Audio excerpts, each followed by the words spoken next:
Taste the Daily. விமானப்படை என்பது சாகசங்கள். இந்த இந்திய விமானப்படை சாகசங்கள் சொல்லும்போது சென்னையை பொறுத்தவரை இது பெரிய வரப்பிரசாதம். ஏன்னா ஒரு பெரிய அளவுக்கு உயிரை பணயம் வைத்து, அதுவும் போர்க்காலங்களில், அதுவும் நாட்டை காப்பாற்ற வேண்டும், நமக்கெல்லாம் பாதுகாப்பு கொடுக்க வேண்டும் என்ற வகையில் ஒரு பாதுகாப்பு படையினுடைய, அதாவது மிலிட்ரி, அதாவது டிஃபென்ஸ், அதே போல் ஆர்மி, நேவி, ஏர்ஃபோர்ஸ், இதனுடைய பங்கு என்பது ஒரு அளவிட முடியாத ஒரு பாராட்டுவதற்குரிய ஒரு விண்ணளவு கூட பாராட்டலாம். அந்த அளவுக்கு ஒரு பெரிய அளவுக்கு பாராட்டுறதுக்குரிய ஒரு விஷயம்.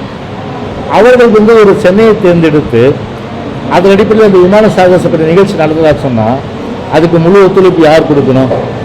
ஒரு மாநில அரசாங்கம் கொடுக்கணும். ஏற்கனவே அந்த விமான சாகசப்படை நடத்துகின்ற அந்த ஏர்ஃபோர்ஸ், அதாவது மிலிட்ரியை சார்ந்தவங்க தெளிவாக சொல்லியிருக்காங்க. என்ன சொன்னாங்கன்னா 15 லட்சம் பேர் இது வருவாங்கன்னு சொல்லிட்டு, அந்த 15 லட்சம் பேர் வருவாங்கன்னு சொன்னோன்னா மாநில அரசு என்ன பண்ணியிருக்கணும்?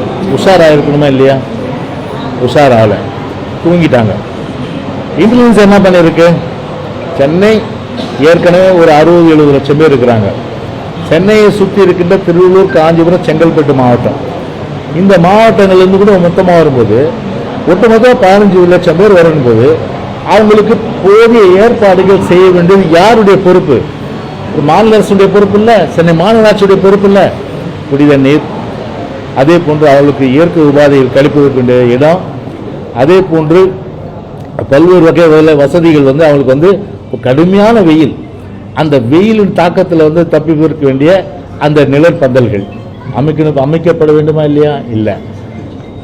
கடற்கரையில் மட்டும் மத்திய மாநில அரசு அதிகாரிகள் அவர்கள் மட்டுமே பார்த்தீங்கன்னா உட்காருவதற்கு நல்ல ஏர் கூலரோட போட்டு வசதி பண்ணி அவங்க இந்த ஃப்ளைட்டை பார்த்தாங்க ஒழிய, மேலே போகிற விமானத்தை கீழே எவ்வளோ கஷ்டப்படுறாங்க மக்கள்.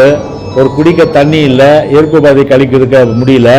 அது மட்டும் இல்லை, நெடுந்தூரம் நடந்து வருகின்ற ஒரு நிலைமை அவங்களுக்கு ஏற்பட்டிருக்கு. அதாவது கிட்டத்தட்ட பார்த்தீங்கன்னா ஒரு 11 to 1 மணின்னு நினைக்கிறேன் அந்த ஷோ. பீச் ஸ்டேஷன்ல இருந்து நடந்து வரணும்னு எப்படி முடியும்? குழந்தைய தூக்கிட்டு. அப்போ பேருந்து வசதி ஏன் விடல?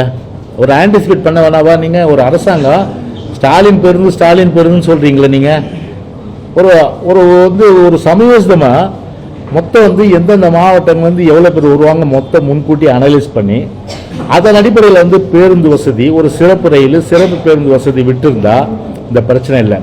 நீங்கள் ஊடகங்களில் பார்த்துருப்பீங்க எந்த அளவுக்கு இந்த ரயில்வே ஸ்டேஷன்கள் மக்கள் கூட்டங்கள் நிரம்பி வழிந்து கிட்டத்தட்ட ஒரு 7 கிலோமீட்டர் 5 கிலோமீட்டர் நடந்து வெயிலில் கஷ்டப்பட்டு டாச்சி சபிச்சுட்டு போனாங்க. அந்த அளவுக்கு ஒரு ஒரு சாபத்துக்குள்ளான வகையில் தான் இந்த அரசு இன்னைக்கு எந்தவித ஒரு நல்ல நிகழ்ச்சிக்கு ஒரு முன்னேற்பாடான நடவடிக்கை செய்யாமல் மக்களை ஒரு படாத பாடுபடுத்தியிருக்கு.